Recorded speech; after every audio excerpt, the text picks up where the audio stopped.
নমস্কার, দেখছেন কলকাতা টিভির সঙ্গে রয়েছে আমি স্বর্ণালী। শুরু করছি সংবাদ সারাদিনের শুরুতেই যে খবরের দিকে নজর রাখবো।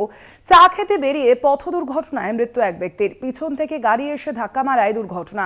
রক্তাক্ত অবস্থায় হাসপাতালে নিয়ে গেলে মৃত বলে ঘোষণা করা হয় তাকে।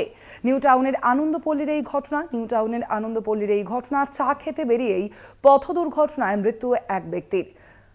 যেমনটা জানা যাচ্ছে, পিছন থেকে আচমকাই এক গাড়ি এসে ধাক্কা মারে তাকে এবং তার পরবর্তীতেই এই দুর্ঘটনা। রক্তাক্ত অবস্থায় হাসপাতালে নিয়ে গেলে তাকে মৃত বলে ঘোষণা করেন চিকিৎসক।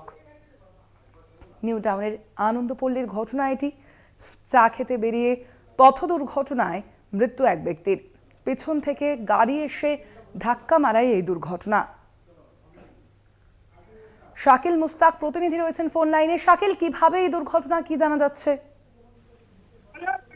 দেখো, নিউ টাউনের যে আনন্দপল্লী, সেই আনন্দপল্লীতে কিন্তু সাত সকালে পথ দুর্ঘটনা হয়। মৃত্যু হয় এক ব্যক্তির। মূলত সে যখন ওই 52 বছরের ব্যক্তি চা খেতে বাড়ির থেকে বেরিয়ে রাস্তা দিয়ে হেঁটে যাচ্ছিল, সেই সময় কিন্তু পিছন থেকে একটি গাড়ি এসে তাকে ধাক্কা মেরে পালিয়ে যায়। এরপরেই কিন্তু তার আশঙ্কাজনক অবস্থায়, রক্তাক্ত অবস্থায় কিন্তু বিধাননগর মহকুমা হাসপাতালে নিয়ে গেলে সেখানে কিন্তু ওই ব্যক্তির 52 বছরের ওই ব্যক্তির কিন্তু মৃত বলে ঘোষণা করে। এরপরেই কিন্তু উত্তপ্ত হয়ে ওঠে আনন্দপল্লী এলাকা।